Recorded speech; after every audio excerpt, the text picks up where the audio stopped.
Hello. मैं आदित्य सिंह स्वागत करता हूं आपका आज के इस वीडियो में एजीएस एकेडमी की तरफ से।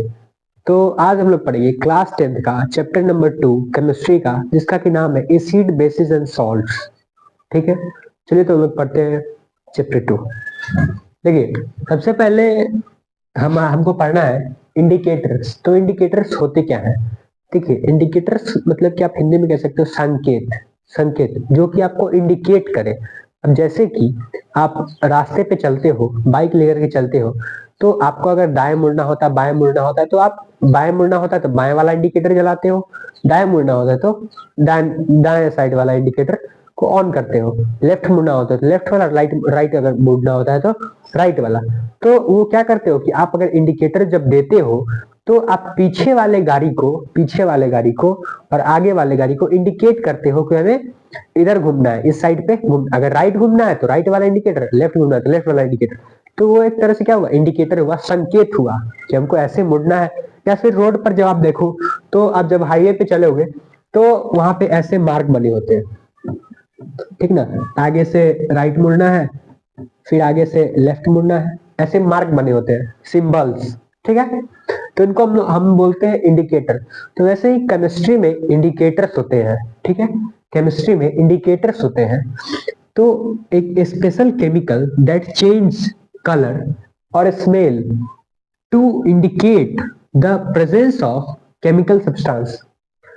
The special chemical that change colour और स्मेल मतलब कि एक ऐसा स्पेशल केमिकल जो कि एसिड भी हो सकता है और बेस भी हो सकता है। तो एसिड और बेस क्या होता है? देखो, एसिड जैसे कि तेजाब, तेजाब को हम लोग बोलते हैं एसिड। जैसे कि आप घर में देखो तो आपका जो सॉरी विनीगर है, विनीगर, विनीगर जो कि चाउमीन में डलता है, व्हाइट लिक्विड विनीगर जो कि चाउमीन में डलता है, वो भी आपका एक तरह से एसिड हुआ। और वॉशिंग पाउडर जो हुआ, बेकिंग सोडा, ये आपका बेस हुआ। ठीक है, वॉशिंग पाउडर, बेकिंग सोडा, ये सब आपका बेस हुआ।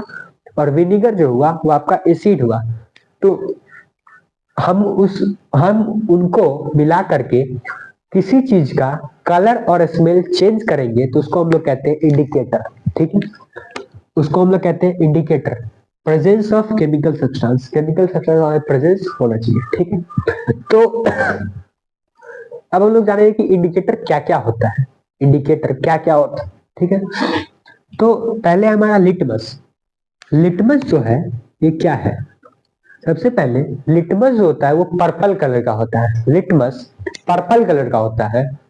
लिटमस पर्पल कलर का होता है और इसको लाइकेन प्लांट से एक्सट्रैक्ट किया जाता है। मतलब कि लाइकेन एक पौधा है, लाइकेन एक पौधा है, प्लांट है, उससे एक्सट्रैक्ट किया जाता है, एक्सट्रैक्ट किया जाता है लिटमस को। ठीक है, और जब लिटमस एक्सट्रैक्ट होता है, एक्सट्रैक्ट होता है तो लिटमस का कलर क्या होता है? पर्पल कलर का होता है। लिटमस का कलर पर्पल कलर का होता है। यहां तक समझ में है? अब देखो आगे, अगर हम उसी लिटमस पर एसी सॉरी एसिड डालेंगे, अगर उसी लिटमस पर हम एसिड रखेंगे, एसिड डालेंगे, तो उसका पर्पल से कलर बदल करके रेड हो जाएगा। अगर हम एक हमारा लिटमस है, लिटमस पेपर है, मान लो पेपर जैसे कागज पेपर है, तो उस लिटमस पेपर पर वो पहले से पर्पल कलर का है। ठीक, लिटमस पर्पल होता है तो पर्पल कलर का है, और उस पर अगर हम एसिड डालेंगे जो कि हमारा विनीगर है, अगर विनीगर डालेंगे लिटमस पर तो उसका कलर चेंज होकर के हो जाएगा हमारा रेड। अगर हम विनीगर डालेंगे पर्पल लिटमस पे, लिटमस पर अगर हम विनीगर डालेंगे तो उसका कलर चेंज होकर के क्या हो जाएगा? पर्पल से रेड हो जाएगा। ठीक है, और अगर हम उस पर बेस डालेंगे, अगर हम उस पर बेस डालेंगे, बेस क्या, जो कि हमारा बेकिंग सोडा, वॉशिंग पाउडर, ये सब क्या है? बेस है। तो बेकिंग सोडा को, बेकिंग सोडा जो कि हमारा एक बेस है, उसको हम पानी में मिला देंगे। पानी में मिला, पानी जो है हमारा वाटर जो है न्यूट्रल है, ना ही एसिडिक है ना ही बेसिक है। ठीक है, ना एसिड है ना बेस है, उसका कोई कलर भी नहीं होता है पानी का। ठीक है, तो पानी जो मिला देंगे तो कोई रिएक्शन नहीं होगा। लेकिन लेकिन हम उसको बेकिंग सोडा में मिला करके और बेस में बेस जो है बेकिंग सोडा, उसको बेकिंग सोडा को हम डालेंगे किसमें, लिटमस पर, तो हमें ब्लू कलर का लिटमस हो जाएगा। पर्पल लिटमस चेंज होकर के ब्लू कलर का हो जाएगा कब, जब हम उस पर बेस डालेंगे। बेस क्या हमारा, बेकिंग सोडा, ठीक है। जब हम एसिड डालेंगे तो हमारा लिटमस का कलर पर्पल से रेड हो जाएगा, और जब हम लिटमस पर्पल लिटमस पर हम बेस डालेंगे तो उसका कलर ब्लू हो जाएगा, ठीक है। ये लिटमस जो है सबसे ज्यादा इंडिकेटर के तौर पे इस्तेमाल किया जाने वाला है, ठीक है। उसको साइंटिस्ट लोग या फिर जो हायर एजुकेशन में पढ़ते हैं वो सबसे ज्यादा लिटमस को इस्तेमाल करते हैं ड्रास्टिक चेंज देखने के लिए, ठीक है। चलिए अब हमारा है मिथाइल ऑरेंज। हमारा है मिथाइल ऑरेंज। मिथाइल ऑरेंज का कलर पहले से ऑरेंज ही होता है, ठीक है। मिथाइल ऑरेंज का कलर पहले से ऑरेंज ही होता है, और जब हम उस ऑरेंज मिथाइल ऑरेंज कलर में जो पहले से ऑरेंज है उसमें हम एसिड डालेंगे जो कि विनीगर है हमारा, तो उसका कलर पिंकिश रेड हो जाएगा। उसका कलर पिंकिश रेड हो जाएगा, ठीक है। जब हम मिथाइल ऑरेंज में विनीगर डालेंगे तो उसका कलर पिंकिश रेड हो जाएगा, तो चेंज हमें देखने को मिलेगा, ठीक है। और जब हम उसमें बेस डालेंगे मिथाइल ऑरेंज में जो कि ऑरेंज कलर का है, उसमें अगर हम बेस डालेंगे जो कि बेकिंग सोडा है हमारा, अगर बेस डालेंगे तो उसका कलर येलो देखने को मिलेगा, ठीक है। तो वो चेंज हुआ, ठीक है। जब हम एसिड डालेंगे मिथाइल ऑरेंज में तो रेडिश पिंकिश रेड, और जब हम बेस डालेंगे तो येलो कलर का, ठीक है। चलिए अब हमारा अगला है फिनोप्थिलीन। फिनोप्थिलीन जो है ये पहले से कलर लेस होता है, कलरलेस होता है, ठीक है। और इसमें हम अगर एसिड डालेंगे तो इसमें कोई फर्क नहीं पड़ेगा, वो कलरलेस ही रहेगा, वो कलरलेस ही रहेगा। अगर हम फिनोप्थिलीन में एसिड डालेंगे तो वो कलरलेस ही रहेगा, पहले से कोई फर्क नहीं पड़ेगा। लेकिन अगर हम बेस डालेंगे तो हमको कलर पिंक देखने को मिलेगा। देखिए फिनोप्थिलीन जो है, फिनोप्थिलीन को एक अच्छा इंडिकेटर माना जाता है बेस चेक करने के लिए। फिनोप्थिलीन को एक बहुत ही अच्छा इंडिकेटर के तौर पे इस्तेमाल किया जाता है, यूज किया जाता है बेस को चेक करने के लिए। फिनोप्थिलीन में अगर हम एसिड जो कि हमारा विनीगर है, हमारा जो एसिड है वो विनीगर ले लेंगे अगर हम, और उसको डालेंगे किसमें, फिनोप्थिलीन में, तो उसका कलर चेंज नहीं होगा, कलर लेस ही रहेगा। लेकिन अगर हम फिनोप्थिलीन में बेस डाल देंगे जो कि हमारा बेकिंग सोडा है, उसको हम डाल देंगे फिनोप्थिलीन में, तो उसका कलर हमको किस कलर का दिखेगा, पिंक कलर का दिखाई देगा, उसका हमको कलर पिंक दिखाई देगा, ठीक है। तो बेस चेक करने के लिए सबसे अच्छा इंडिकेटर जो है वो हमारा फिनोप्थिलीन को मानते हैं, ठीक है। चलिए अब है हमारा वेनिला। देखिए ये जो बात हुई यहाँ पे 3 एग्जाम्पल, लिटमस, मिथाइल ऑरेंज और फिनोप्थिलीन, ये 3 जो थे वो तो हम देख सकते हैं कॉन्ट्रास्ट कलर के आधार पे हम लोग बोल रहे कि ये इंडिकेटर है, ठीक है। लेकिन जो लोग नहीं देख सकते हैं, जैसे कि ब्लाइंड पीपल, जो कि अंधे लोग हैं, वो नहीं देख सकते हैं, तो उनको कैसे पता चलेगा कि ये ऐसे कलर चेंज हुआ इंडिकेटर के तौर पे यूज किया जाता है। तो उनके लिए भी बनाया गया कुछ रूल्स। देखिए उनके लिए हम ऑल्फैक्टरी इंडिकेटर का यूज करते हैं। किसका, ऑल्फैक्टरी इंडिकेटर का यूज करते हैं, किनके लिए, ब्लाइंड लोगों के लिए। ऑल्फैक्टरी इंडिकेटर्स में कहते हैं कि indicator which change their smell, इसमें कलर चेंज नहीं होगा, ऑल्फैक्टरी इंडिकेटर में कलर चेंज नहीं होगा, लेकिन स्मेल चेंज होगा, स्मेल चेंज होगा, ठीक है। In the presence of acid and bases, जहां पर अगर हम उसमें एसिड डालेंगे तो उसका स्मेल चेंज होगा, बेस डालेंगे तो उसका स्मेल चेंज होगा, ठीक है। इंडिकेटर्स के आधार पे हमने 3 एग्जांपल समझे। अब ऑल्फैक्टरी इंडिकेटर्स के आधार पे 2 एग्जांपल है, ठीक है, वेनिला और अनियन। वेनिला में अगर हम एसिड डाल देंगे जो कि विनेगर है, वेनिला उसको कहते हैं जिसकी केक को बनाने में काम आता है। वेनिला जो व्हाइट रहता है, वेनिला वेनिला को अगर हम ले और उसमें अगर हम एसिड जो कि विनेगर है उसको हम डाल दें तो उसके स्मेल में कोई बदलाव नहीं आएगा। जो कि पहले से वेनिला का कलर था, सॉरी वेनिला का स्मेल था, वही रहेगा एसिड को डालने के बाद भी, ठीक है।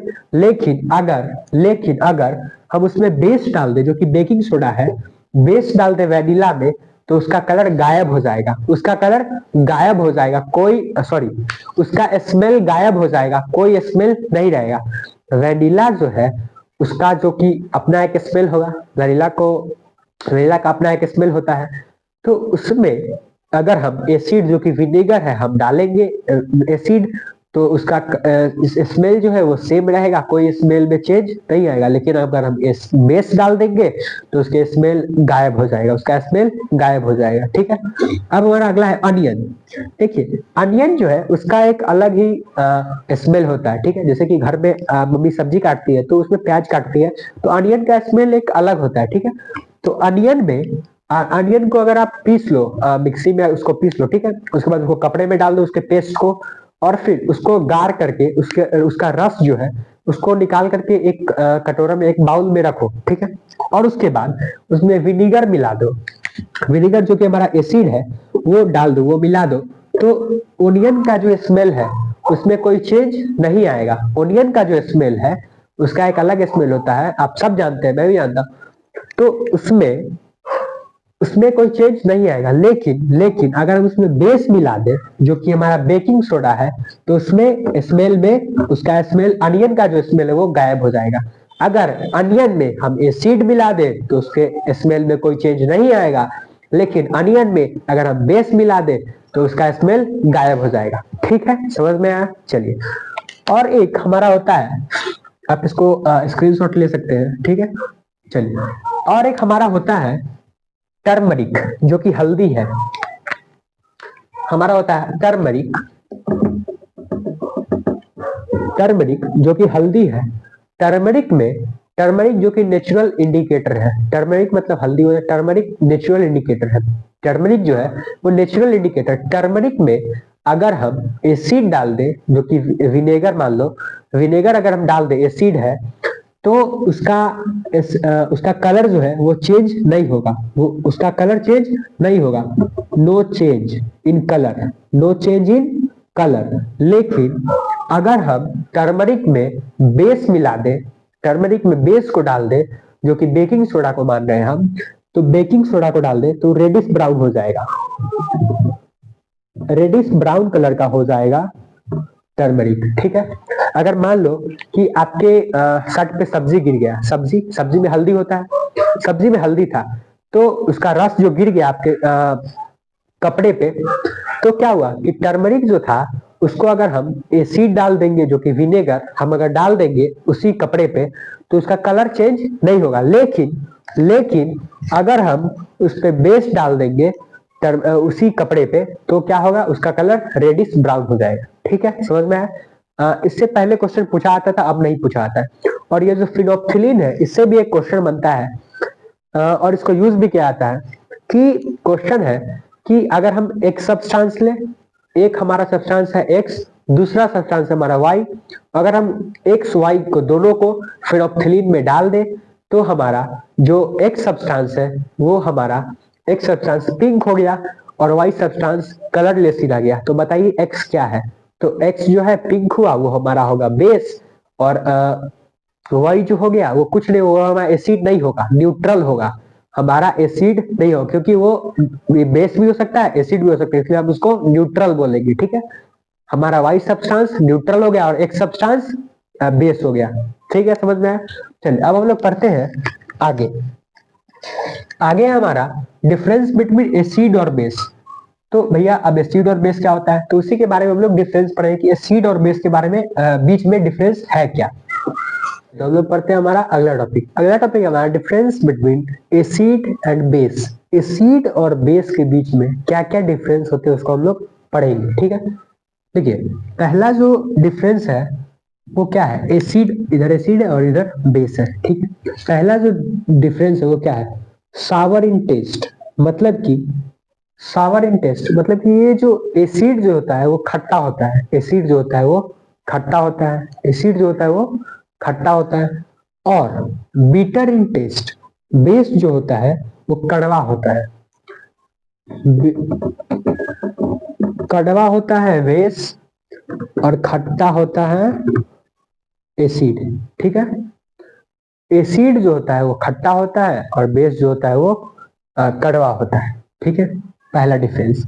दूसरा है कि जितने भी एसिड है वो सब वाटर में सॉल्यूबल होते हैं, मतलब कि जितने भी एसिड होते हैं वो सब पानी में आराम से घुल जाते हैं, लेकिन जितने बेस होते हैं वो सब पानी में आराम से नहीं घुलते हैं।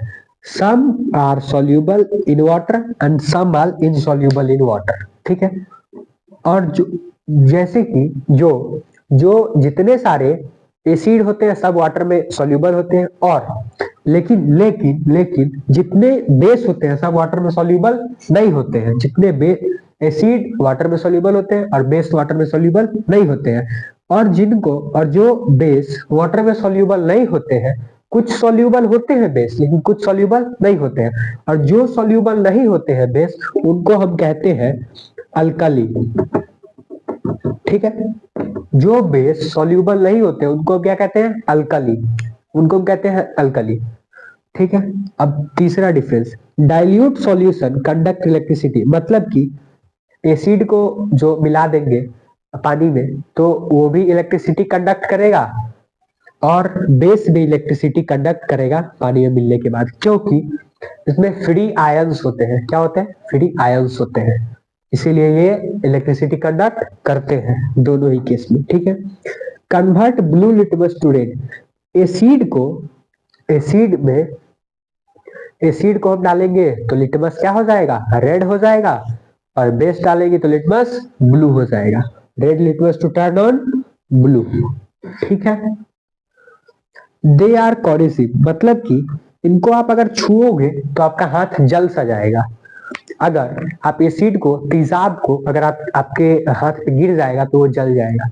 कई बार को कितनी शर्मनाक हरकत करते हैं लोग, मतलब कि इंसानियत तो खत्म हो ही चुकी है। कि देखो कि आप न्यूज में देखते हो कि किसी लड़की पे किसी ने तेजाब फेंक दिया तो उसका चेहरा क्या होगा? पूरा जल गया। तो मतलब कि इंसानियत पूरा खत्म हो चुका है। ठीक है, चलिए टॉपिक पे आते हैं हम लोग।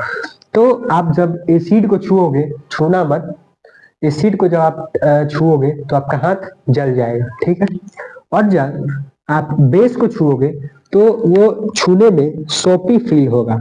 सोपी जैसे कि साबुन को आप छूते हो तो कैसा फील होता है, वैसा ही फील होगा जब आप बेस को छुओगे तो, सोपी टू टच। ठीक है, तो यही डिफरेंसेस है एसिड में और बेस में।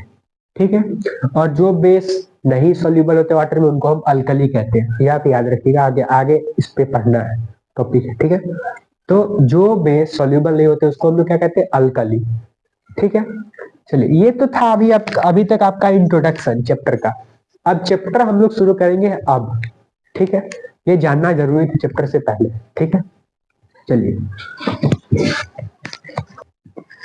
देखिए हमारा अगला टॉपिक है reaction of chemical properties of acid and bases. देखिए केमिकल प्रॉपर्टीज क्या होता है एसिड और बेस का, मतलब कि एसिड कब रिएक्ट करेगा, कब नहीं रिएक्ट करेगा, बेस कब रिएक्ट करेगा और कब नहीं रिएक्ट करेगा। ठीक, देखिए तो एसिड जो है, एसिड और मेटल मिल के बनता है सॉल्ट, और हाइड्रोजन गैस रिलीज होता है।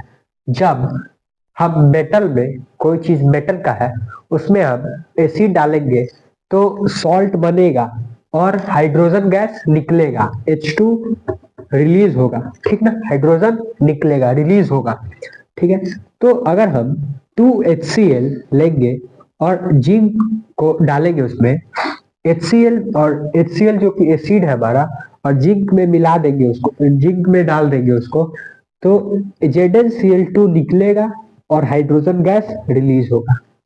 ZnCl2 निकलेगा और हाइड्रोजन गैस रिलीज होगा। वैसे ही H2SO4 जो कि हमारा सल्फ्यूरिक एसिड है उसको हम लेंगे और Na जो कि सोडियम है उसमें डालेंगे हम, तो NaSO4 बनेगा जो कि सॉल्ट है हमारा, और H2 गैस रिलीज होगा, रिलीज होगा। ठीक है, H2 रिलीज होगा। अच्छा, इसमें आप एक बात याद रखिए कि जो हाइड्रोजन से लेस रिएक्टिव मेटल है, चैप्टर 1 में हमने पढ़ा था कि मोर रिएक्टिव मेटल जो है लेस रिएक्टिव को डिस्प्लेस कर देता है, तो वैसे ही हाइड्रोजन से जो लेस रिएक्टिव मेटल है उससे मेटल रिएक्ट नहीं होगा। जैसे कि AuAgPt, प्लेटिनियम, गोल्ड और सिल्वर गोल्ड और प्लेटिनियम, ये तीनों जो है हाइड्रोजन से कम रिएक्टिव मेटल है, लेस रिएक्टिव है, इसीलिए मेटल से रिएक्ट नहीं होगा। अगर आप HCl जो कि एसिड है, एसिड में अगर आप गोल्ड को डाल दो तो उसमें कोई रिएक्शन नहीं होगा। एसिड में अगर आप सिल्वर को डाल दो तो कोई रिएक्शन नहीं होगा। एसिड में अगर आप प्लेटिनियम को डाल दो तो कोई रिएक्शन नहीं होगा। ठीक है, अब इसमें एक एक्सेप्शन है, हमारा एक्सेप्शन है कि HNO3 जो कि हमारा एसिड है, HNO3 जो कि हमारा एसिड है, उसमें अगर मेटल में अगर HNO3 को डालेंगे तो HNO3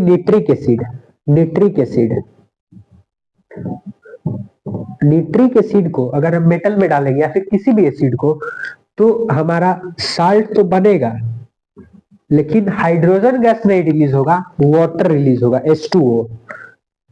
अगर हम निट्रिक एसिड को मेटल में डालेंगे निट्रिक एसिड को, तो सॉल्ट तो होगा लेकिन हाइड्रोजन की जगह वाटर रिलीज होगा। ठीक है, हाइड्रोजन की जगह वाटर रिलीज होगा, यही आपका एक्सेप्शन है।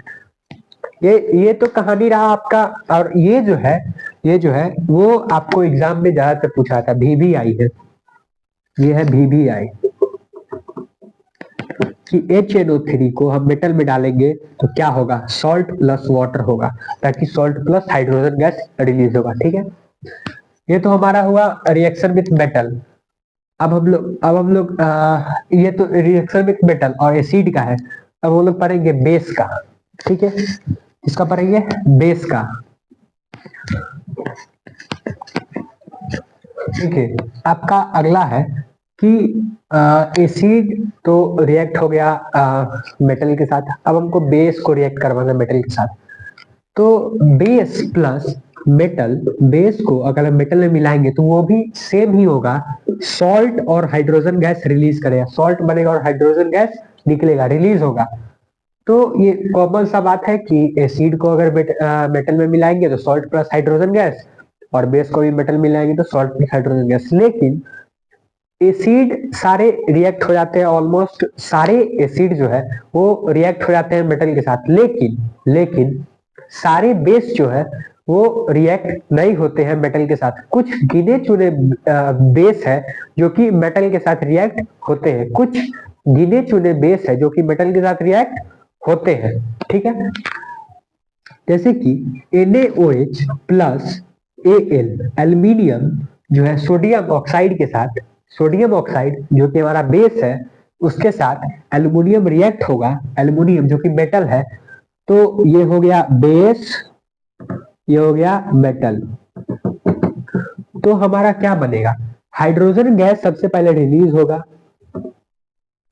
हाइड्रोजन गैस रिलीज होगा और बनेगा हमारा क्या, सोडियम एल्युमिनेट, सोडियम एल्युमिनेट बनेगा, NaAlO2 बनेगा हमारा। जब NaOH रिएक्ट होगा एल्युमिनियम के साथ जो कि मेटल है, तो हमारा बनेगा NaAlO2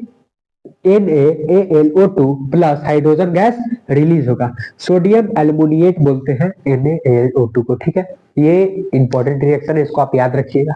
ठीक है, और जब NaOH जो कि सोडियम हाइड्रोक्साइड है, वो जब मेटल जिंक जो कि हमारा मेटल है, बेस है ये और हमारा मेटल है ये, तो जब रिएक्ट करेगा ये दोनों आपस में तो बनेगा NaOH2 ZnO2, NaOH2 Na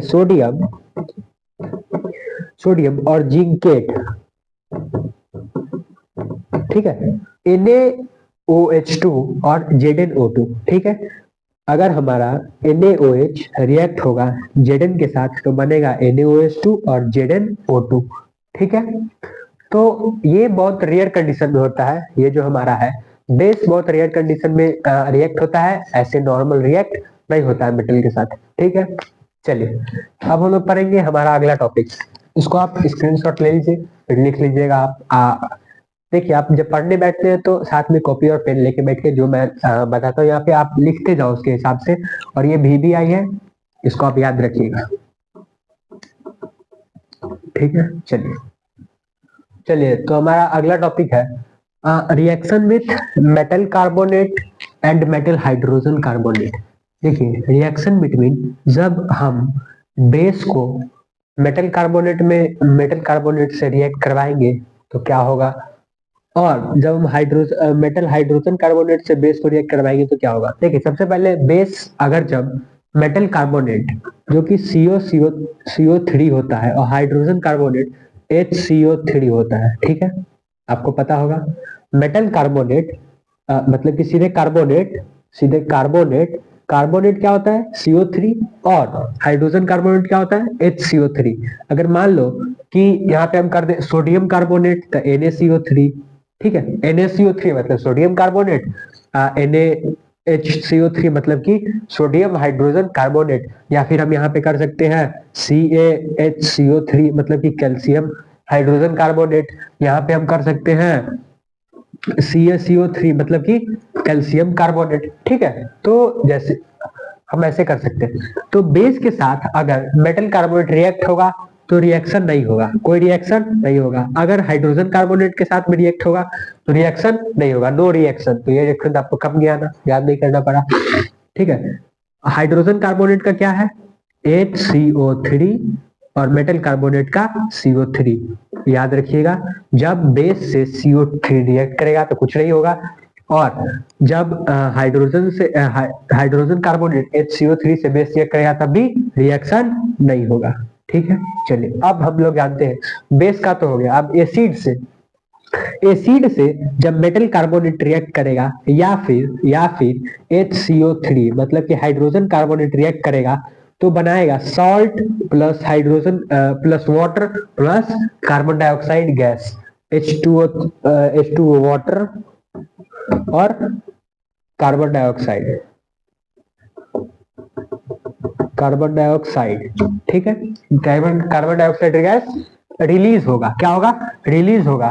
तो जब HCl जो कि हमारा एसिड है HCl हाइड्रोक्लोरिक एसिड, और जब NaCO3 जो कि क्या सोडियम कार्बोनेट, NaCO3 मतलब सोडियम कार्बोनेट, जब एसिड HCl जो है हमारा सोडियम कार्बोनेट से रिएक्ट करेगा तब क्या बनेगा NaCl मतलब कि नमक, NaCl नमक, सोडियम क्लोराइड और वाटर मतलब कि H2O, और रिलीज क्या होगा कार्बन डाइऑक्साइड गैस रिलीज होगा। जब HCl गैस से रिएक्ट होगा सोडियम कार्बोनेट NaCO3 तब हमारा क्या बनेगा NaCl निकलेगा मतलब कि नमक सॉल्ट बनेगा, NaCl बनेगा, फिर पानी निकलेगा, वाटर निकलेगा और कार्बन डाइऑक्साइड गैस रिलीज होगा। ठीक है, अब हमारा अगला है HNO3 जो कि निट्रिक एसिड है, उसको हम NaHCO3 मतलब कि सोडियम हाइड्रोजन कार्बोनेट। देखिए, मैं यहाँ पे लिख देता हूं सोडियम हाइड्रोजन कार्बोनेट। ठीक है, और ये क्या है निट्रिक एसिड।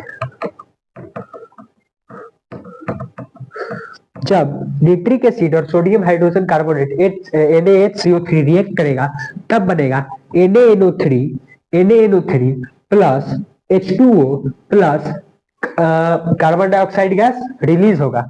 जब हमारा HNO3 रिएक्ट होगा NaHCO3 से तब NaNO3 बनेगा हमारा और वाटर बनेगा और कार्बन डाइऑक्साइड गैस रिलीज होगा। ठीक है, ले लीजिए आप स्क्रीनशॉट या फिर लिख लीजिए। बेस से रिएक्शन होगा बाइकार्बोनेट का और हाइड्रोजन कार्बोनेट का, तो कोई रिएक्शन नहीं होगा। ठीक है, रिएक्शन परफॉर्म नहीं होगा, कोई चेंज ही नहीं आएगा। लेकिन जब एसिड से रिएक्ट होगा तो तीन चीज निकलेगा, सॉल्ट, वाटर और कार्बन डाइऑक्साइड गैस। ठीक है, सॉल्ट, वाटर और कार्बन डाइऑक्साइड गैस हमारा निकलेगा, रिलीज होगा। ठीक है, चलिए अब हम चलते हैं अपने अगले टॉपिक की ओर। स्क्रीनशॉट ले लीजिए आप। तो हमारा अगला जो है वो इसी पे एक क्वेश्चन है जो कि सीबीएसई 2023 में पूछा जा चुका है। ठीक है, ये 2023 में पूछा जा चुका है क्वेश्चन। देखिए हमारा क्वेश्चन कहता है कि when sodium carbonate react with dilute hydrochloric acid, मतलब कि HCl hydrochloric acid, the gas evolve is, मतलब कि सोडियम बाइकार्बोनेट जो है हमारा जब रिएक्ट करेगा HCl हाइड्रोक्लोरिक एसिड के साथ, तो हमारा कौन सा गैस इवॉल्व होगा। देखिए सोडियम बाइकार्बोनेट कहने का मतलब है कि हाइड्रोजन कार्बोनेट को ही दूसरा नाम है सोडियम बाइकार्बोनेट। हाइड्रोजन कार्बोनेट को ही कहते हैं हम सोडियम कार्बोनेट। ठीक है, तो हाइड्रोजन कार्बोनेट जो कि हम लोग पीछे पढ़ा था, जैसे कि मेटल कार्बोनेट हाइड्रोजन कार्बोनेट के साथ रिएक्ट होता था, ठीक है, वाटर निकलता था, वही वाला है कि sodium hydrogen carbonate react with dilute hydrochloric acid, the gas is evolve. तो इसमें ऑप्शन दिया गया hydrogen it gives pop sound, it gives pop sound with burning matchstick. मतलब कि इसमें कहता है कि हाइड्रोजन अगर जलाएंगे तो पॉप साउंड निकलेगा। देखिए इसमें तो बाइकार्बोनेट है सोडियम और हाइड्रोक्लोरिक एसिड है, तो हाइड्रोजन तो होगा नहीं, फिर हाइड्रोजन तो होगा नहीं, सीधा पहले दो ऑप्शन काट दिए। तो आपने मैथ्स में पढ़ा होगा कि अगर 4/2 है तो 50% चांस बचता है इस दोनों का। अब ये दोनों बचा तो इसका 50% होगा, नहीं तो 50% चांस है कि ये सही होगा। ठीक है ना। तो अब हमारा तीसरा ऑप्शन है carbon dioxide it turns lime water milky. मतलब कि जब कार्बन डाइऑक्साइड गैस इवॉल्व होगा, कार्बन डाइऑक्साइड गैस निकलेगा, ठीक है, जब ये रिएक्शन होगा सोडियम बाइकार्बोनेट और हाइड्रोक्लोरिक एसिड जब रिएक्ट करेगा तब हाइड्रोजन गैस निकलेगा। ये सही बात है, हाइड्रोजन गैस निकलेगा जब ये रिएक्शन होगा तब। और जो लाइम वाटर होगा, लाइम वाटर मतलब कि क्या, लाइम वाटर मतलब कि चूना को जब आप पानी में मिला दोगे, जब चूना को आप पानी में छोड़ दोगे थोड़ी देर, तो नीचे में जाकर के वो चूना जो होगा वो बैठ जाएगा, सतह में जाकर के वो चूना बैठ जाएगा और ऊपर में जो होगा वो पानी आपका ऊपर हो जाएगा। ठीक है, उसको कहते हैं लाइम वाटर। तो लाइम वाटर निकलेगा, ठीक बात है, और वो मिल्की हो जाएगा। और लाइम वाटर जो होगा उसका कलर किस कलर का होगा, दूध जिस कलर का होता है व्हाइट कलर का, वही मिल्की कलर होगा उसका। ठीक है, तो ये वाला आपका ऑप्शन होगा, ऑप्शन नंबर सी। ये कहता है carbon dioxide it blows off burning matchstick with pop sound. ये नहीं होगा, कार्बन डाइऑक्साइड जब चलेगा तो पॉप साउंड नहीं निकलेगा, गलत है। तो ऑप्शन नंबर आपका सी सही है। ठीक है, चलिए तो यही क्वेश्चन आता है आपके बोर्ड के एग्जाम में ऐसे ही, तो आपको ऐसे ही दिमाग लगा करके बनाना। और देखिए रिएक्शंस है केमिस्ट्री में, तो आपको तो या तो समझ लो, आप तो समझ लो तो बहुत अच्छी बात है, और नहीं समझो तो आपको रटना तो पड़ेगा, उसके बिना कोई उपाय नहीं। देखो मैं यहाँ पे बैलेंस करके रिएक्शन नहीं लिखता हूँ क्योंकि टाइम बचाने के लिए, लेकिन आप जो लिखोगे बोर्ड के पेपर में, तो आप अपने पेपर में आंसर शीट में हर एक इक्वेशन को बैलेंस करके लिखना, क्योंकि नंबर नहीं कटे। ठीक है, हर एक इक्वेशन को आप बैलेंस करके लिखना। ठीक है, चलिए अब हमारा आगे का टॉपिक है उसको पढ़ते हैं। हमारा अगला टॉपिक है कि reaction with acid and base.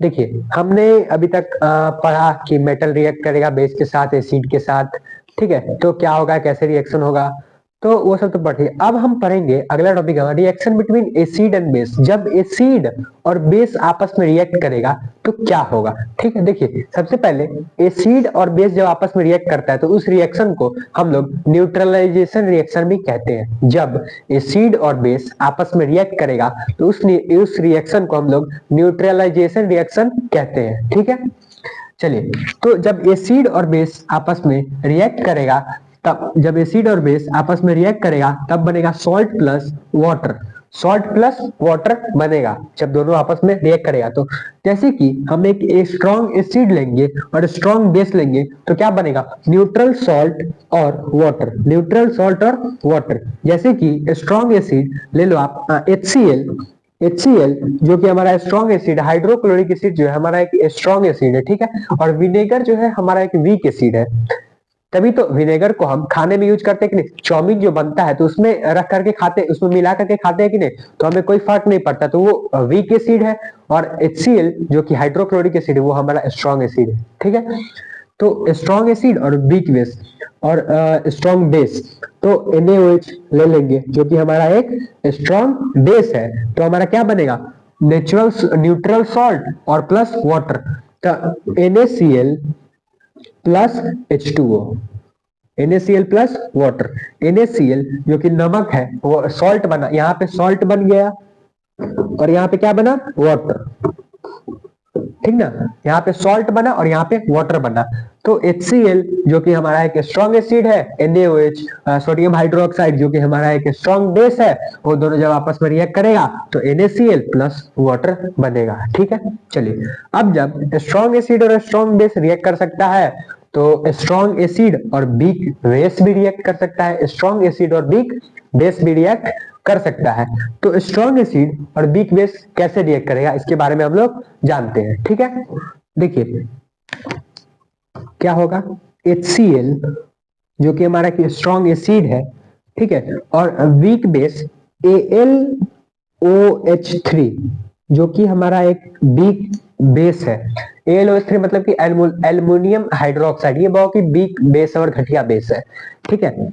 और फिर तो क्या बनेगा हमारा AlCl3 प्लस H2O, ठीक है। क्या बनेगा हमारा AlCl3 प्लस H2O। और देखिए सॉल्ट जो बनेगा, सॉल्ट प्लस वाटर, एसिड और बेस के रिएक्ट करने के बाद, तो जरूरी नहीं है कि हर बार न्यूट्रल सॉल्ट ही बनेगा, एसिडिक सॉल्ट भी बन सकता है, बेसिक सॉल्ट भी बन सकता है और न्यूट्रल सॉल्ट भी बन सकता है, ठीक है। तो जब यहाँ पे HCl और NaOH आपस में रिएक्ट किया था तो हमारा बना था NaCl जो कि एक न्यूट्रल सॉल्ट है, जो कि एक न्यूट्रल सॉल्ट है, ना ही एसिडिक है ना ही बेसिक है, ठीक है। और वाटर निकला था, ठीक है।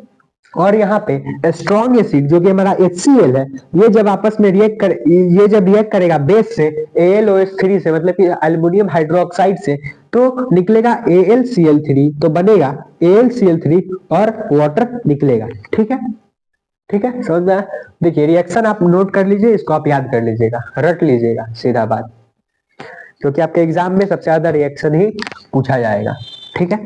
चलिए मैं इसको मिटाता हूं। अब जब स्ट्रॉन्ग एसिड और वीक बेस रिएक्ट किया तो क्या लिखेंगे, weak acid plus strong base मिलके क्या बन सकता है, बेसिक सॉल्ट प्लस H2O जो कि हमारा है वाटर। जब वीक एसिड और स्ट्रॉन्ग बेस मिलेगा तो क्या बनेगा, बेसिक सॉल्ट और वाटर, बेसिक सॉल्ट और वाटर, ठीक है।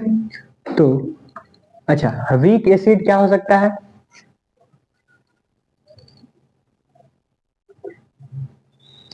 वीक एसिड हो सकता है विनीगर, विनीगर हमारा वीक एसिड है, हाइड्रोक्लोरिक एसिड स्ट्रॉन्ग एसिड है, और स्ट्रॉन्ग बेस मतलब कि NaOH, सोडियम हाइड्रोक्साइड, ठीक है। ये मिलके क्या बनेगा, बेसिक सॉल्ट और वाटर, तो बनेगा CH3 H2O, CH3 COO Na plus H2O, ठीक है। चलिए तो क्या बना, CH3 जो कि हमारा है विनीगर, क्या है, विनीगर और सोडियम हाइड्रोक्साइड,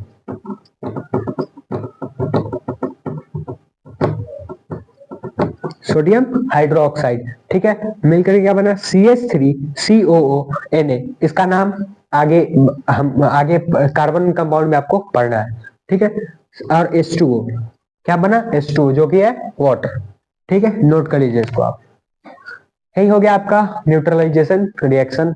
अब हम लोग चलते हैं अपने अगले टॉपिक की ओर। ठीक है,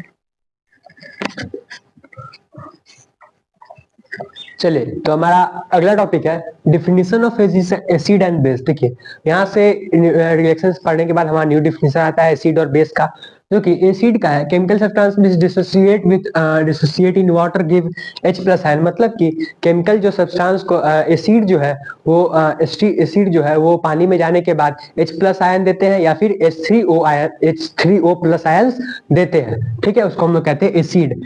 तो ये आपका definition.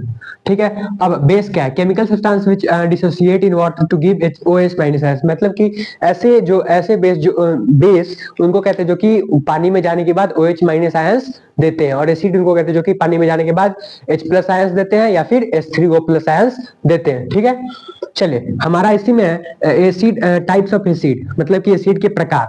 On the basis of dissociate, on the basis of dissociate के आधार पे एसिड के दो प्रकार होते हैं, पहला स्ट्रॉन्ग एसिड, दूसरा वीक एसिड। पहला स्ट्रॉन्ग एसिड, दूसरा वीक एसिड। स्ट्रॉन्ग एसिड उसको बोलते हैं जो कि कंप्लीटली डिसोसिएट हो जाते हैं वाटर और वाटर में, और देते हैं हमें H+ आयंस। H+ आयंस देते हैं जो हमें सबसे ज्यादा मात्रा में, उसको कहते हैं हम लोग स्ट्रॉन्ग एसिड। ठीक है, और weak acid, acid which dissociate partially in water and do not give H+ ions readily are the called weak acid. मतलब कि H+ आयंस नहीं देते हैं, उनको हम लोग कहते हैं वीक एसिड। ठीक है, चलिए अब हमारा अगला है types of acid. Types acid के दो टाइप और है, उसको हम लोग पढ़ लेते हैं। हमारा अगला topic dilution of acid and bases. मतलब कि जब एसिड में हम पानी मिलाएंगे तो क्या होगा, और बेस में पानी मिलाएंगे तो क्या होगा। देखिए तो dilution of acid and bases के दो पार्ट है, दो प्रकार है, कंसंट्रेटेड एसिड एंड बेस और डाइल्यूटेड एसिड एंड बेस। देखिए कंसंट्रेटेड एसिड एंड बेस को कहते हैं जिसमें कि अगर हम एसिड या फिर बेस में, कम अमाउंट में अगर हम पानी को डालेंगे, वाटर को डालेंगे, तो वो होगा हमारा कंसंट्रेटेड एसिड एंड बेस। अगर हम ज्यादा अमाउंट में पानी को डालेंगे तो वो होगा हमारा डाइल्यूट एसिड एंड बेस। ठीक है, अगर हम कम अमाउंट में पानी को डालेंगे तो वो होगा हमारा कंसंट्रेटेड एसिड एंड बेस। अगर हम ज्यादा अमाउंट में पानी को डालेंगे तो वो होगा हमारा डाइल्यूट एसिड एंड बेस। देखिए जैसे कि आप लैब में जाइएगा तो देखिएगा कि कंसंट्रेटेड एसिड रखा होगा अगर, तो उस पर लिखा गया होगा CONC, ये सिंबल है CONC या फिर C। ठीक है, CONC ये लिखा गया होगा या फिर C, और वो होगा कंसंट्रेटेड एसिड। ठीक है, तो ये ज्यादा खतरनाक है। कैसे खतरनाक है कि अगर देखो जैसे कि एक गिलास पानी है, सॉरी एक गिलास एसिड है, एक गिलास एसिड है। अगर हम इसमें थोड़ा सा कम पानी डालेंगे, कंसंट्रेटेड में क्या होता है कम पानी रहता है, तो थोड़ा सा अगर पानी डालेंगे तो ज्यादा मात्रा में क्या होगा, एसिड में ज्यादा मात्रा में, तो नुकसानदेह हो सकता है। हो सकता क्या होता है, अगर हम कम मात्रा में पानी डालेंगे और ज्यादा मात्रा में एसिड होगा तो वो नुकसानदेह है। ठीक ना, तो ये जो है, तो आप अगर इसको यूज कीजिएगा CONC, इसमें सिंबल होगा या फिर C होगा, तो आप इसको ध्यान से यूज कीजिएगा। ठीक है, और देखिए डाइल्यूट एसिड एंड बेस क्या होता है। डाइल्यूट एसिड एंड बेस को कहते हैं जिसमें कि ज्यादा अमाउंट में पानी हो। जैसे कि अगर देखिए हम एक गिलास पानी ले और उसमें हम 10 बूंद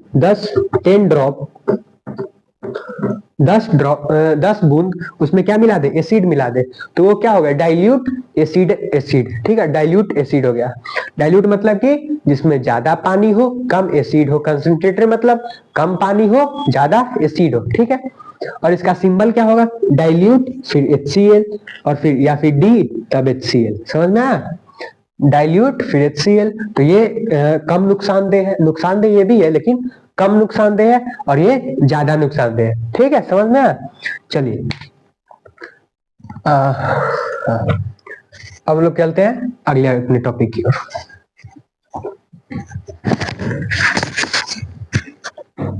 देखिए हमारा अगला टॉपिक है strength of acid and base.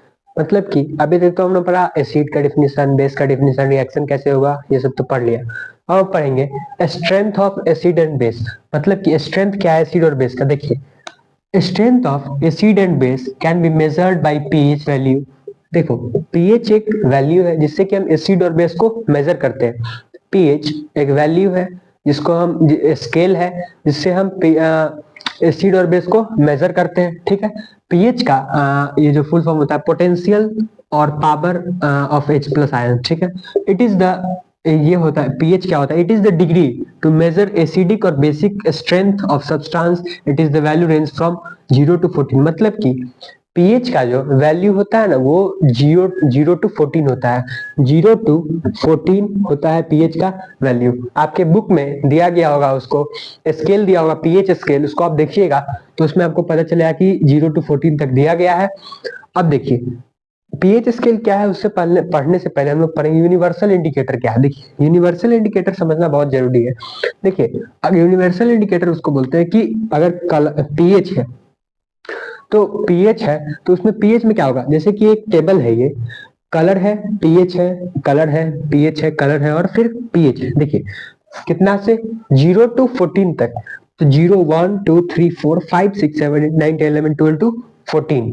ठीक है, 14 तक अगर जीरो होगा पीएच तो कलर कौन सा होगा, रेड। अगर पीएच 0 होगा तो कलर होगा रेड। अगर पीएच 1 होगा तो कलर होगा रेड।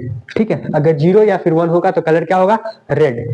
ठीक है, अगर पीएच 2 होगा तो कलर होगा लाइट रेड। अगर पीएच 3 होगा तो कलर क्या होगा, ऑरेंज। अगर पीएच 4 होगा तो लाइट ऑरेंज कलर होगा। ठीक है, या लाइट ऑरेंज होगा या फिर इसी को हम लोग कहते हैं येलो ऑरेंज, दोनों सेम सेम है। अगर पीएच 5 होगा तो लाइट ग्रीन होगा कलर। अगर पीएच 6 होगा तो ग्रीन कलर का होगा। अगर पीएच 7 होगा तो डार्क ग्रीन होगा। अगर पीएच 8 होगा तो स्काई ब्लू होगा। अगर पीएच 9 होगा तो डार्कर ब्लू होगा। ठीक है, अगर पीएच 10 होगा तो नेवी ब्लू होगा। और ये करते करते आ जाएगा 14 पर, 14 पे होगा इंडिगो। ठीक है, यही आपके में दिया हुआ है बुक में।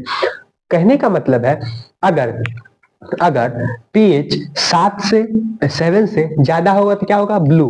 अगर पीएच पीएच 7 से ज्यादा होगा तो क्या होगा, ब्लू। क्या होगा, ब्लू। ठीक है, लेकिन अगर पीएच 7 से कम होगा, 7 से कम होगा तो क्या होगा, ग्रीन, सॉरी रेड। अगर पीएच 7 से कम होगा तो क्या होगा, रेड। और पीएच 7 से ज्यादा होगा तो क्या होगा, ब्लू। देखिए, तो यहाँ पे कहने का मतलब है कि पीएच अगर देखिए 7 होगा तो इसको हम लोग कहेंगे न्यूट्रल। 7 होगा तो क्या होगा, न्यूट्रल। अगर 7 से कम होगा तो होगा एसिडिक। देखिए, जैसे कि 7 है बीच में, ठीक है, इसके बाद 8 9 10 11 12 डॉट डॉट डॉट डॉट 14 तक। ठीक है, इसके पहले 6 5 4 3 2 1। ठीक है, देखिए अगर पीएच जो है हमारा, पीएच ये अगर 7 से ज्यादा होगा, 7 से ज्यादा होगा तो अगर मान लो कि 8 है, किसी चीज का पीएच वैल्यू 8 है तो वो क्या होगा, बेसिक होगा। मतलब कि बेस होगा। ठीक है, और ठीक तो, और इसके लिए तो वो वीक बेस होगा। लेकिन अगर किसी का पीएच वैल्यू 11 होगा तो वो 8 वाले से ज्यादा बेस होगा, स्ट्रॉन्ग बेस होगा। मतलब कि अगर किसी का पीएच वैल्यू 8 है तो वो कम वीक बेस है, और किसी का 8 से ज्यादा है, 9 10 11 12, जैसे जैसे बढ़ते जाएगा आगे वैसे वैसे बेस क्या होगा, स्ट्रॉन्ग। और एसिड के केस में उल्टा है। उल्टा क्या है कि अगर 7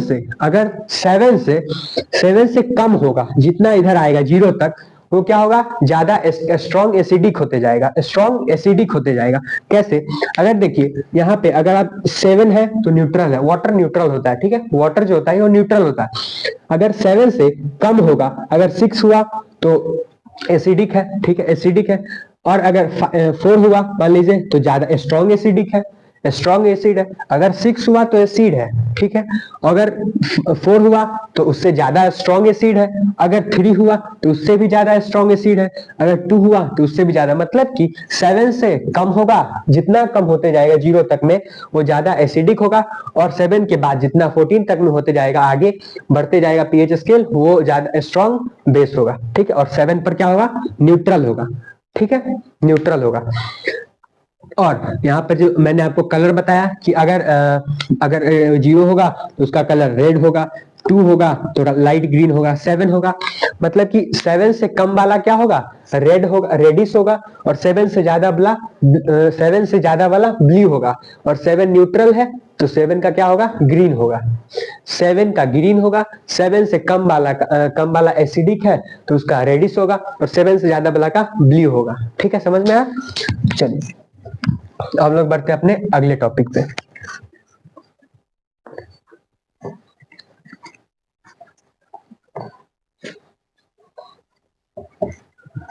देखिए हमारा अगला टॉपिक है इंपॉर्टेंस ऑफ पीएच। देखिए अभी तक हम लोगों ने पढ़ा कि एसिड क्या होता है, बेस क्या होता है, इंडिकेटर क्या होता है, यूनिवर्सल इंडिकेटर क्या होता है, ये सब हमने पढ़ा।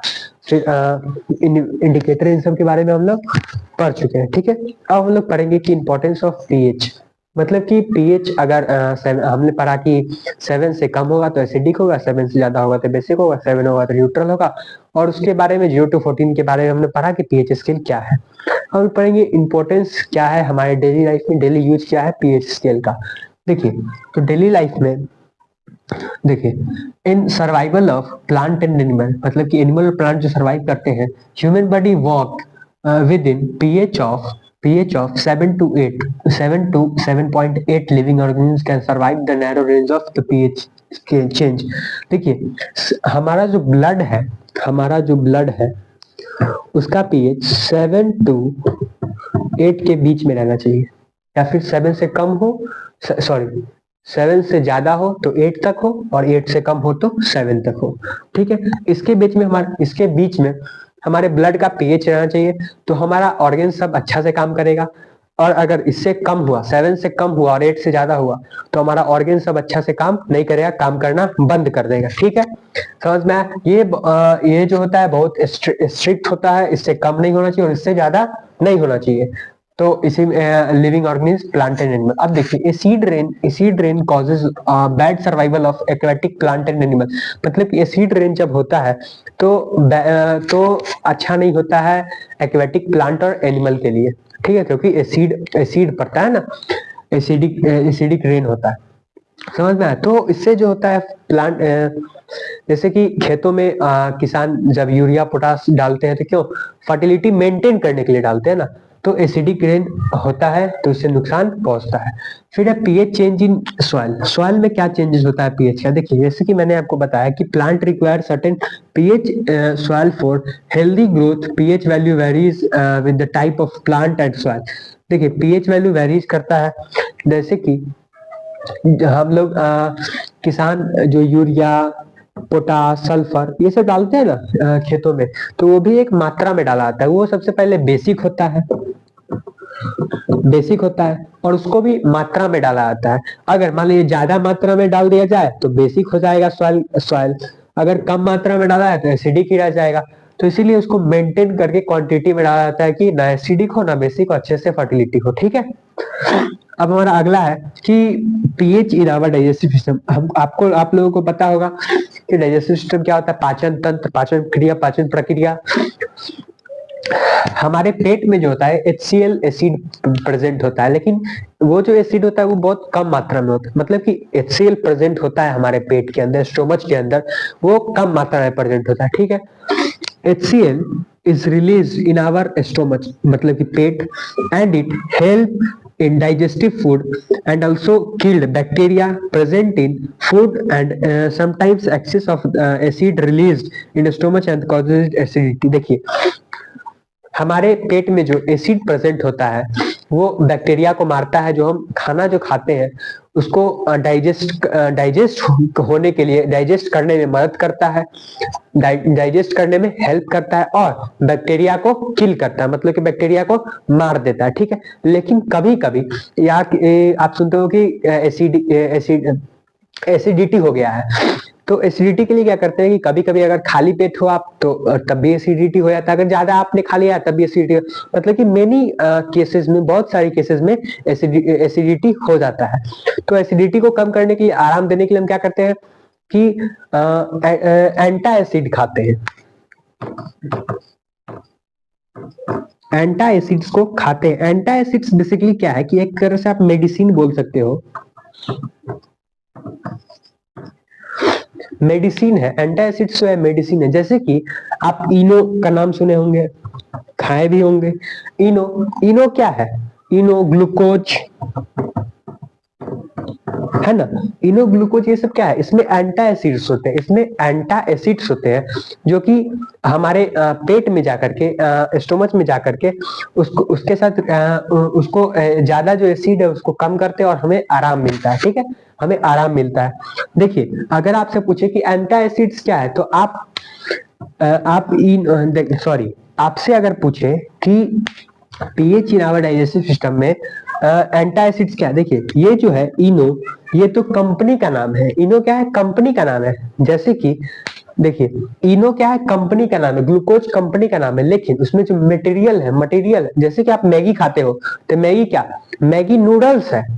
आप ये नहीं बोलते हो कि नूडल्स खा रहे हैं, लेकिन आपका बोलचाल की भाषा में हम कई बार गलती करते हैं बहुत सारी चीजें। जैसे कि आप मैगी खाते हो, मैगी क्या है? ब्रांड का नाम है, आप ब्रांड का नाम बोल रहे हो। तो मैगी में क्या होता है? नूडल्स होता है, नूडल्स होता है, लेकिन उसका ब्रांड का नाम क्या है? मैगी। तो आप बोलिएगा कि नूडल्स खा रहा हूं, ठीक है, तब वो सही हुआ। बोलचाल की भाषा में गलत हमें नहीं करना है।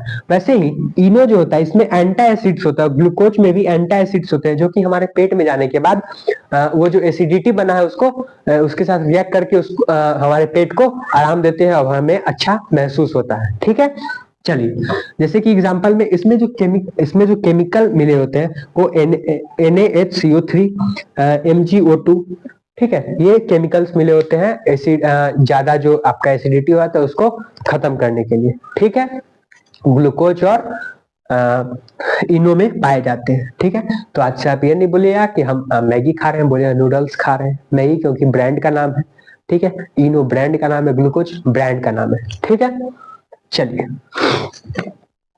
अब हम लोग चलते हैं अपने अगले टॉपिक की ओर। देखिए, अगला है हमारा pH change as the cause of tooth decay. मतलब कि पीएच हमारे दांत को खराब होने से कैसे बचाता है पीएच।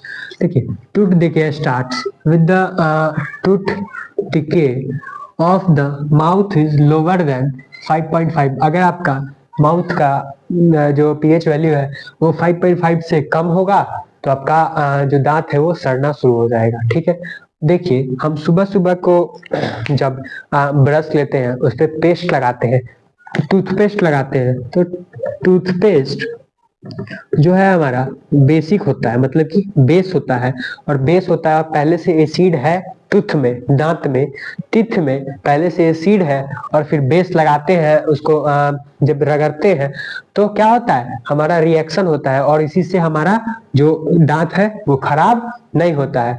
ठीक है, तो साफ हो जाता है, हमारा दांत चमक जाता है। ठीक है, फिर उसके बाद सॉल्ट। सॉल्ट क्या होता है? देखिए, chemical compound by neutralise between acid and base are called salt. देखिए, ऐसा कंपाउंड, ऐसा जो एसिड और बेस जब रिएक्ट करता है, जब न्यूट्रलाइजेशन रिएक्शन होता है उसको हम लोग कहते, तब उस सॉल्ट का फॉर्मेशन होता है। जब एसिड और बेस रिएक्ट करेगा तो नीचे में जो बैठ जाएगा, जब रिएक्ट करेगा नीचे में जो बैठ जाएगा उसको हम लोग कहेंगे सॉल्ट। क्लियर? ठीक है, देखिए, एसिड का ये वाला डिफिनेशन, सॉरी, सॉल्ट का ये वाला डिफिनेशन आप एग्जाम में लिख के आइएगा, ये वाला नहीं लिखिएगा, लेकिन जानना दोनों जरूरी है। Compound form replacing H plus atoms by metal atoms are called salt. देखिए, H प्लस एटम मतलब कि मान लीजिए HCl आपका एसिड है, यहाँ पे आपको H जो है, H प्लस एटम जो है इसको हटा करके, इसको H, पहले ये था HCl है, एसिड है, इसको हटा करके आप लगा दो NaCl, मतलब कि मेटल लगा दो। NaCl मेटल है ना, Na मेटल है ना, सोडियम मेटल है, तो H प्लस एटम हटा करके हम लगा देंगे मेटल को, तो वो हो जाएगा हमारा, फिर सॉल्ट का फॉर्मेशन हो जाएगा। ठीक है, समझ में आया? चलिए, हमारा अगला टॉपिक है अगला टॉपिक है हमारा, देखिए इसी में हमारा कॉमन सॉल्ट। कॉमन सॉल्ट क्या होता है? कॉमन सॉल्ट को कहते हैं कि कॉमन सॉल्ट जैसे कि NaCl, जिसको कि हम लोग रोज खाने के लिए, फूड में टेस्ट के लिए, स्वाद के लिए भी इस्तेमाल, स्वाद के लिए इस्तेमाल करते हैं, रोज आपके घर में इस्तेमाल होता है। इसका देखिए कॉमन सॉल्ट तो हम सोडियम क्लोराइड जो कि नमक है उसको तो हम खाने में इस्तेमाल करते हैं, लेकिन इसका और क्या क्या यूज है? तो ये NaOH बनाने में काम आता है, Na2CO3 बनाने में काम आता है, और NaHCO3 बनाने में काम आता है, और एक्सेट्रा, और बहुत चीज बनाने में काम है, यूज है किसका? कॉमन सॉल्ट का, जो कि है हमारा NaCl सोडियम क्लोराइड। और दूसरा है for sea water by evaporation. देखिए इवेपोरेशन कहने का मतलब है कि जब हम समुद्र के पानी को गर्म करेंगे, इवेपोरेट करेंगे, तो नमक निकलेगा। जैसे कि आपने पढ़ा होगा हिस्ट्री में, सॉल्ट मार्च में जब गांधी जाते हैं दांडी मार्च का यात्रा करके, और फिर वहां पे जाकर के उसको लॉ को तोड़ देते हैं, वहां पे क्या करते हैं, समुद्र का पानी लेते हैं, उसको गर्म करके सॉल्ट निकालते हैं। तो सेम वैसे ही उसी को हम लोग कहते हैं फॉर सी वाटर इवेपोरेशन। समझ में आया ना? हाँ, फिर उसके बाद लैब में जो मेथड यूज करके हम बनाते हैं सॉल्ट, उसको भी कहते हैं हम कॉमन सॉल्ट। ठीक है, ये हुआ हमारा। अगला टॉपिक है हमारा कॉस्टिक सोडा। देखिए कॉस्टिक सोडा क्या होता है? कॉस्टिक सोडा का सबसे पहले फॉर्मूला ये, कॉस्टिक सोडा का सबसे पहले ये होता है सिंबल NaOH। ठीक है, when electricity is pass through the solution water and common salt brine. देखिए जब वाटर और सॉल्ट मिलता है, जब वाटर प्लस सॉल्ट को मिलाते हैं तो उसको हम लोग बोलते हैं ब्राइन सॉल्यूशन। क्या बोलते हैं? Brine solution. ब्राइन सॉल्यूशन भी बोलते हैं किसको? जब वाटर और सॉल्ट को मिक्स करते हैं, मिलाते हैं, तब सॉल्यूशन बन जाता है। तब it decomposes to form sodium hydroxide by produce Cl2 and H2। देखिए जब इसको हम, जैसे कि एग्जांपल में देखिए NaCl जो कि हमारा कॉमन सॉल्ट है, वो पानी के साथ मिलेगा तो क्या फॉर्म करेगा? NaOH, सोडियम हाइड्रोक्साइड, और Cl2 गैस, और हाइड्रोजन गैस। देखिए जैसे कि आपके बुक में एक एक्टिविटी भी दिया गया हो कि एक सॉल्यूशन में दो रॉड डाला गया है, एक साइड पे एनोड, दूसरे साइड पे कैथोड। देखिए इस पे क्लोरीन का चार्ज होता है माइनस, ठीक है, तो ये प्लस से जाकर के चिपकेगा, तो इसको बोलेंगे एनोड। एनोड पे जाकर के चिपकेगा जिसका ये चार्ज है प्लस, और फिर हाइड्रोजन का चार्ज होता है प्लस, ये किससे चिपकेगा? माइनस से। अगर किसी की बीवी भुला गई तो अपनी बीवी को खोजेगा कि नहीं? तो ऐसे ही हुआ, तो माइनस है तो प्लस, प्लस है तो माइनस, तो माइनस है यहाँ पे तो एनोड से जाके चिपकेगा, प्लस है तो कैथोड से, ठीक ना? प्लस है तो कैथोड से जाके चिपकेगा। और इसको हम लोग, ये जो सॉल्ट और वाटर का रिएक्शन को हम लोग दूसरा नाम क्या देते हैं? Brine solution. तो इसको हम लोग बोल सकते हैं ब्राइन सॉल्यूशन।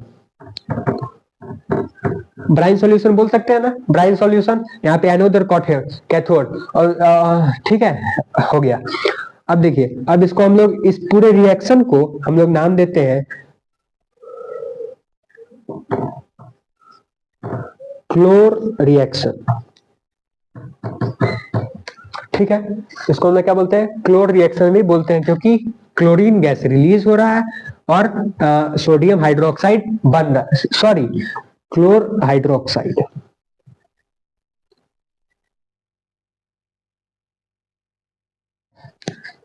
देखिए बीच में जो क्या था कि थोड़ा सा माइक बंद हो गया, तो इसलिए देखिए पिछला वाला जो रिएक्शन था आप लोग का NaCl plus H2O। NaCl H2O क्या है? ब्राइन सॉल्यूशन है। जबकि सॉल्ट और वाटर मिलेगा तो इसको क्या बोलेंगे? Brine solution. ठीक है, ब्राइन सॉल्यूशन है। और उसमें से बना NaOH हो गया, यहाँ पे बनेगा NaOH। ठीक है, NaOH बनेगा, NaOH बनेगा, और क्लोरीन गैस जो है वो एनोड के साथ जाके जुड़ जाएगा। ठीक है, और हाइड्रोजन तो होगा कैथोड के साथ। क्यों? क्योंकि इस पे चार्ज प्लस होता है, इस पे चार्ज माइनस होता है, तो माइनस प्लस के साथ मिलेगा, प्लस माइनस के साथ मिलेगा। ठीक है, तो ये एनोड के साथ जाके चिपक जाएगा, ये कैथोड के साथ जाके चिपक जाएगा। ठीक है, और इसको बोलेंगे ब्राइन सॉल्यूशन।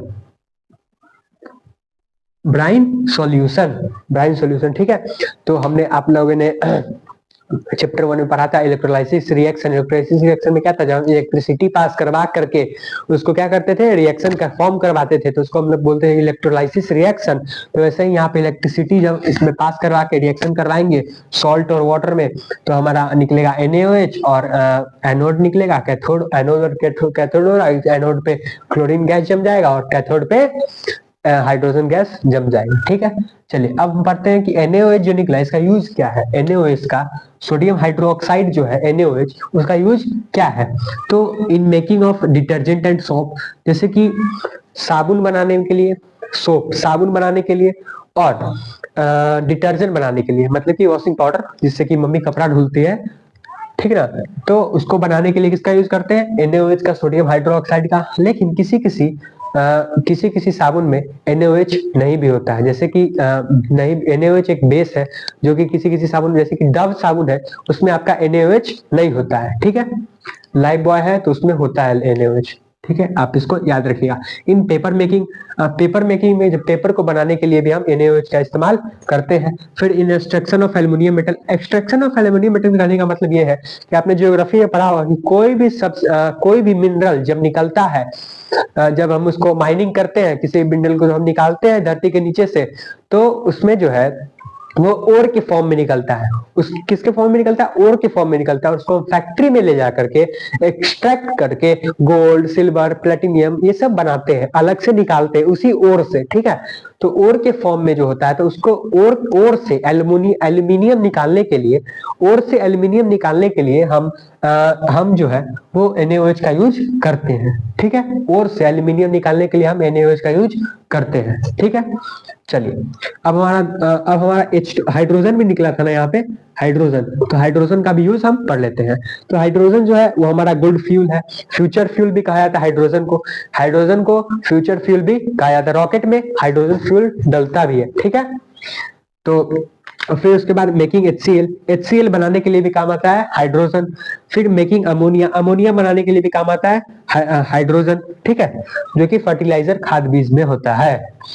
और यूजेस ऑफ क्लोरीन में यहाँ पे निकला था ना, क्लोरीन निकला था यहाँ पे, तो हम लोग पढ़ते हैं क्लोरीन का यूज। ठीक है, क्लोरीन का क्या यूज है, तो यूज ऑफ वाटर ट्रीटमेंट के लिए हम किसका यूज करते हैं, क्लोरीन का।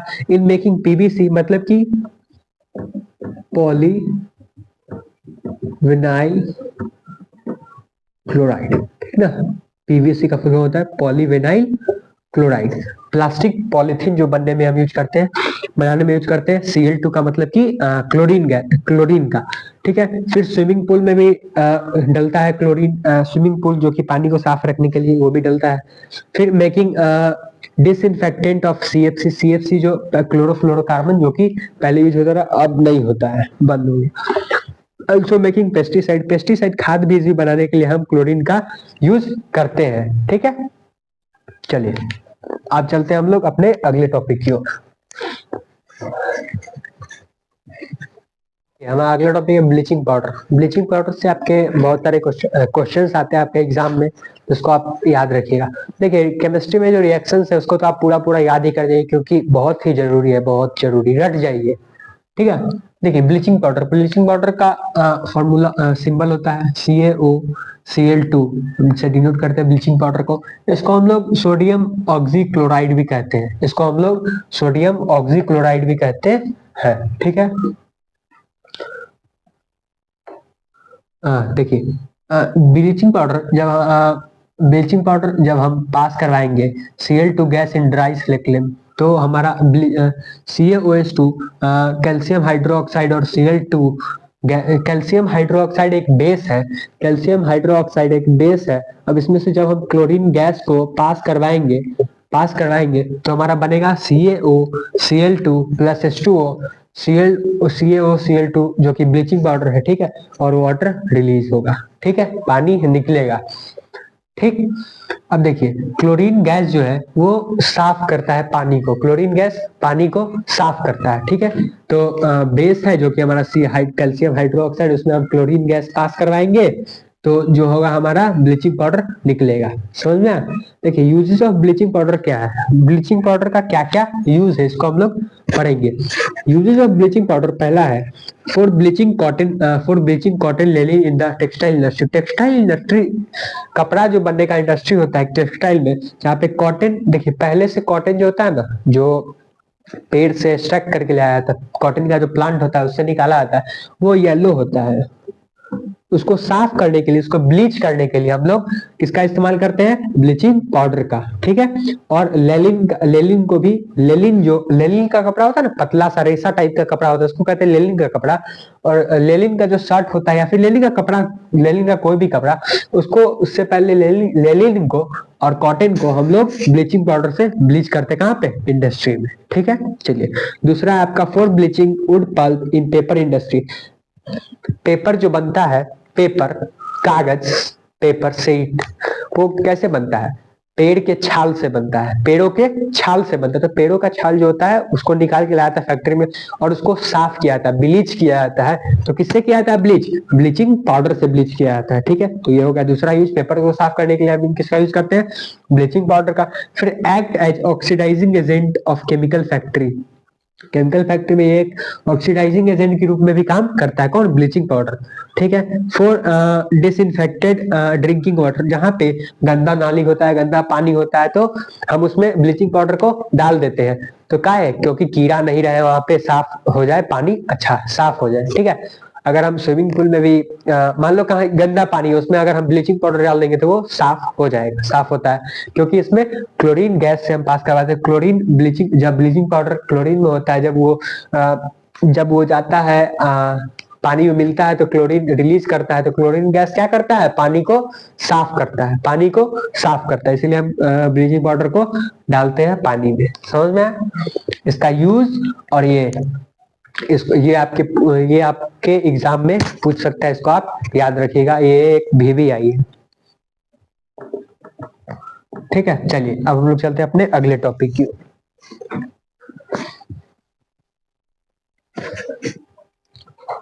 देखिए अगला हमारा बेकिंग सोडा। बेकिंग सोडा जिसको कि हम लोग NaHCO3 बोलते हैं। NaHCO3 कहने का मतलब सोडियम हाइड्रोजन कार्बोनेट या फिर सोडियम कार्बोनेट। CO3 मतलब कि सोडियम कार्बोनेट, CO3 मतलब कि कार्बोनेट, सॉरी CO3 मतलब कि कार्बोनेट, ठीक है। तो बेकिंग सोडा बनता कैसे है? तो सबसे पहले हम NaCl लेंगे, नमक, फिर पानी, फिर अमोनिया, फिर उसमें कार्बन डाइऑक्साइड CO2। जब हम इन चारों को रिएक्ट करवाएंगे तो हमारा बनेगा NaHCO3 और निकलेगा NH4Cl। NH4Cl और NaHCO3 बनेगा और NH4Cl निकलेगा, जो कि होगा बेकिंग सोडा, ठीक है। Baking soda. कई बार आपसे एग्जाम में ये पूछा जाता है, आप इसको याद रखें, इसको फॉर्मूले को कि ये कैसे बनता है, इसका पूरा रिएक्शन लिखने को आपको बोलेगा, ठीक है। तो कैसे? NaCl plus H2O plus NH3 plus CO2 मिल करके क्या बना? रिएक्ट होकर के NaHCO3 प्लस NH4Cl, ठीक है, जिसको कहते हैं बेकिंग सोडा। चलिए फिर है वॉशिंग पाउडर। वॉशिंग पाउडर का फॉर्मूला होता है Na2CO3 plus 10H2O। Na2CO3 plus 10H2O किसका फॉर्मूला है? वॉशिंग पाउडर का। वॉशिंग पाउडर को हम लोग सोडियम कार्बोनेट या फिर सोडियम डिहाइड्रेटेड भी बोलते हैं। सोडियम कार्बोनेट या फिर सोडियम डिहाइड्रेट। ये कैसे बनता है? तो NaCl plus H2O plus ammonia plus carbon dioxide, मतलब कि हम NaCl लेंगे, नमक, फिर पानी, फिर अमोनिया और फिर कार्बन डाइऑक्साइड, तो हमारा बनेगा NaHCO3 प्लस NH4Cl। ये सेम रिएक्शन है यहाँ वाला बेकिंग सोडा का। देखिए वॉशिंग सोडा बनने से पहले हम बेकिंग सोडा बनाते हैं, तब वॉशिंग सोडा में उसको कन्वर्ट करते हैं। वॉशिंग सोडा को बनाने से पहले बेकिंग सोडा बनता है हमारा, फिर वॉशिंग सोडा में उसको हम कन्वर्ट करते हैं। देखिए तो सेम रिएक्शन है। और फिर यहां से जो हमारा बेकिंग सोडा जो बना उसको लेंगे, बेकिंग सोडा को लेंगे और इसको हीट करेंगे तो निकलेगा Na2CO3 plus H2O plus CO2। और फिर ये जो Na2CO3 है, इसको और इसी बचे हुए पानी को हम लेंगे यहाँ पे, तो हमारा बनेगा Na2CO3 और 10H2O। देखिए 10H2O इसलिए हुआ क्योंकि यहाँ का जो पानी था इसने रिएक्ट नहीं किया, जो जाकर के मिल गया उसी के साथ बैठ गया, और बैठे हुए पानी को कहते हैं क्रिस्टलीन वाटर। क्रिस्टलीन वाटर, ठीक है, क्रिस्टलीन वाटर क्या कहते हैं, क्रिस्टलीन वाटर। देखिए जैसे कि Na2CO3 यहाँ वाला जो कि बेकिंग सोडा है, उसमें हम अगर पानी मिलाएंगे तो रिएक्ट नहीं होगा, जा करके बेकिंग सोडा के साथ में बैठ जाएगा, और बैठ जाएगा तो वो क्या बनेगा, washing soda. Washing soda Na2CO3 into 10H2O 10H2O क्यों, क्योंकि पानी जाकर के साथ में बैठ गया, क्रिस्टलीन वाटर बन गया। ठीक है, अब यूजेस क्या है बेकिंग सोडा वॉशिंग सोडा के, तो देखिए यूजेस है वॉशिंग सोडा के, यूज्ड इन ग्लास को बनाने के लिए, फिर साबुन में, सोप में, पेपर इंडस्ट्रीज में भी यूज करते हैं किसका, वॉशिंग सोडा का।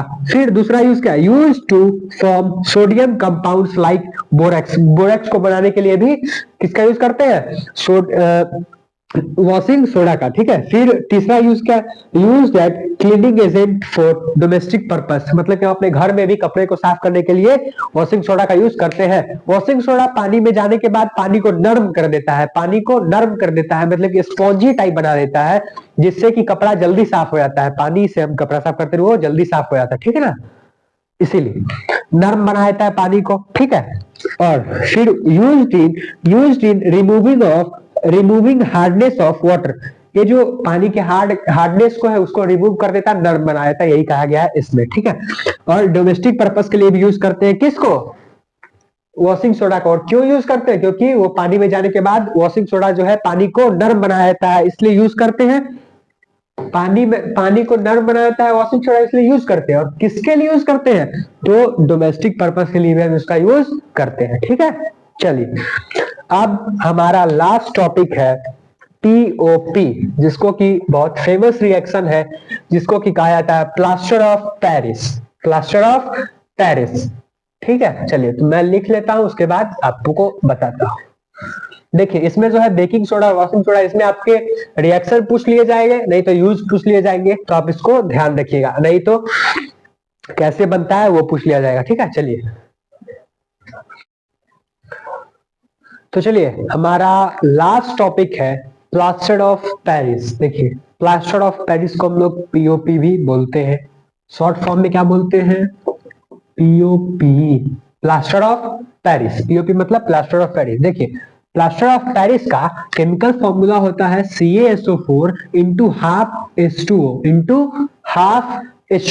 ठीक है, और इसका नाम है कैल्शियम सल्फेट और हेमी हाइड्रेटेड। देखिए कैल्शियम सल्फेट कैसे, जैसे कि CaSO4 मतलब कि कैल्शियम का सॉल्यूशन, सल्फेट सॉल्यूशन, इसलिए पड़ा इसका नाम कैल्शियम सल्फेट। और हेमी हाइड्रेटेड, देखिए हेमी मतलब क्या होता है, हाफ को हम लोग बोलते हैं हेमी, और H2O है तो इसको वाटर को बोलते हैं हाइड्रेटेड। ठीक है, तो हाइड्रेटेड वाटर होगा तो हाइड्रेटेड, तो इसलिए बोलते हैं CaSO4 इंटू हाफ H2O को कैल्शियम सल्फेट या फिर हेमी हाइड्रेटेड, कैल्शियम सल्फेट या फिर हेमी हाइड्रेटेड। ठीक है, चलिए इसको बनाया कैसे जाता है, तो preparation of on heating gypsum at 373 kelvin it loses water molecules, मतलब कि जिप्सम से इसको बनाया जाता है। जिप्सम को पेरिस से लाया गया, सबसे पहले जिप्सम पेरिस में ही था, पेरिस से इधर से उधर लाया गया, ठीक है, और बनाना सीखा गया।